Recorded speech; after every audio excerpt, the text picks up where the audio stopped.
The forest never slept. It breathed, it whispered, it echoed with the calls of creatures who made their homes beneath its towering canopy. Shafts of sunlight filtered through the green ceiling above, painting the ground in dappled patches of gold. The air was heavy with the scent of damp soil and wildflowers, and somewhere in the distance, the low rumble of a waterfall hummed like the steady heartbeat of the jungle itself. In this kingdom of shadows and song, a family of gorillas lived peacefully. At the center of their world was a mother, a strong, gentle giant with deep brown eyes that carried both tenderness and unshakable resolve. Her baby clung to her broad chest, tiny fingers curling into her thick fur as though it were the safest place on earth. To him, she was not just a mother, but the universe itself, warmth, protection, food, and love. Each morning, the mother gorilla would guide her troop to a new patch of trees where the fruits hung heavy and the leaves were tender. Life here was simple, bound to the rhythm of survival, but it was also filled with a quiet beauty only the forest could teach. The baby gorilla was curious, often wriggling away from his mother's chest to explore a fallen branch, a butterfly resting on a leaf, or the strange crawling of ants. His mother always watched him with soft patience, letting him taste the world but never stray too far. She knew the forest was alive with wonder, but also with dangers hidden in silence. For in the deep green shadows of this paradise lurked something ancient, a predator so quiet it became one with the earth it slithered across. The Pythagon, a monstrous serpent larger than the trunk of a tree, a creature whose coils could crush life in moments, whose jaws could stretch wide enough to engulf a young gorilla whole. Few in the jungle had seen it and lived. To the animals of the forest, it was not just another predator, but a nightmare, silent, patient, and merciless. The mother gorilla had heard the rustles before. She had seen branches bend where no weight should be. She had felt the unnatural stillness in the air that sometimes warned of its presence. And so, every moment her baby played, her heart thudded with both pride and fear. One afternoon, as the sun tilted westward, pouring amber light across the trees, the troop settled near a cluster of fig trees. The mother laid down her baby near her side, grooming him gently while he giggled and tugged at her fur. The older gorillas wandered, plucking fruits, their low grunts of satisfaction echoing softly. It was peaceful, almost too peaceful, so calm that the forest seemed to hush as though holding its breath. The baby saw a butterfly with wings painted like fire and gold. With an excited squeal, he toddled toward it, his tiny hands reaching for fluttering creature. The butterfly danced just out of reach, luring him farther, until he stumbled near a thicket of vines at the forest's edge. His mother raised her head, eyes narrowing. A strange tension rippled across her body. She knew this feeling.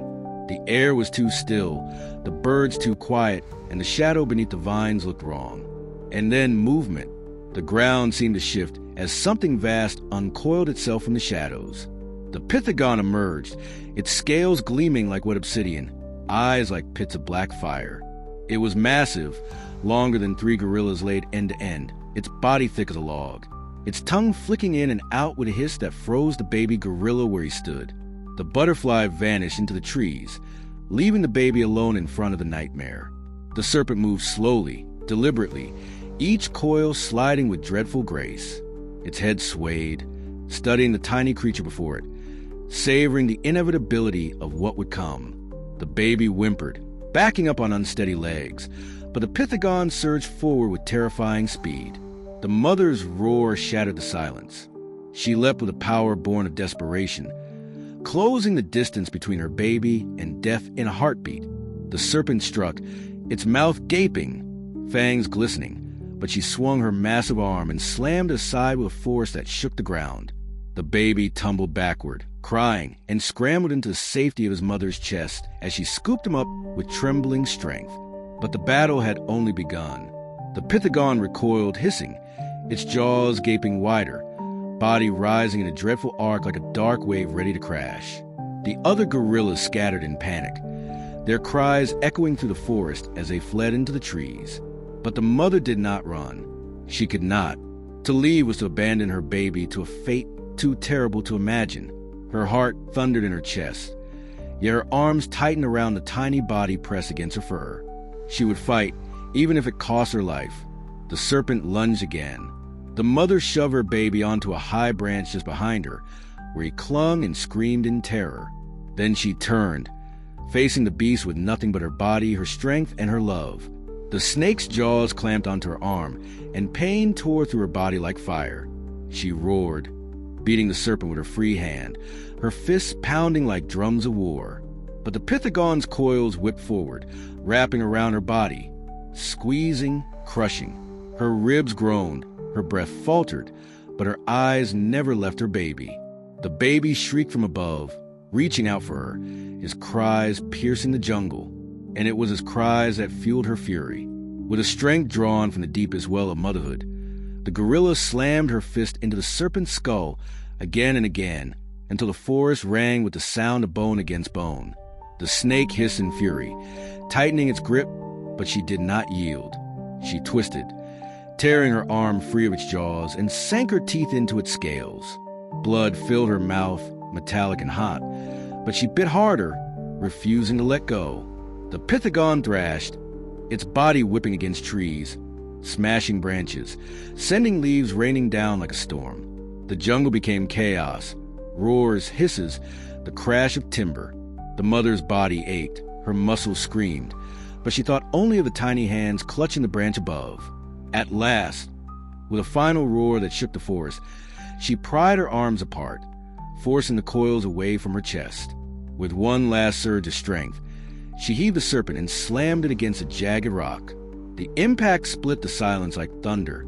The snake writhed, stunned, and in that moment, the mother grabbed a broken branch and drove it into the serpent's eye. The monster shrieked, a sound so terrible that even the birds fled the canopy in terror. The serpent recoiled, thrashing violently before slithering back into the shadows of the thicket, retreating, defeated but not dead. The jungle trembled with its passing, then fell silent once more, breathing raggedly, her body bruised and bleeding. The mother gorilla staggered back to the tree.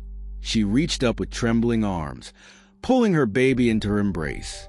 He buried his face into her chest, sobbing, and she held him close, rocking him gently despite the pain. Tears welled in her eyes, rare tears for a creature so strong, but they flowed because she had come so close to losing the only thing that gave her life meaning.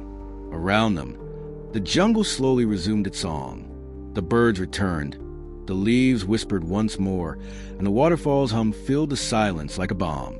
The other gorillas crept back, watching with wide eyes, their fear mingled with awe. They had witnessed the power of mother's love, the unbreakable bond between parent and child that could defy even death itself. The baby gorilla, exhausted, clung tightly to her chest, his tiny hand pressed against her wounded arm. She kissed his head softly, a soundless promise that no matter the danger, no matter the cost, she would always protect him. And though the Pythagon still lived somewhere in the shadows of the jungle, that day it had learned a lesson it would never forget. There is no force in the wild, no predator, no monster more powerful than a mother defending her child.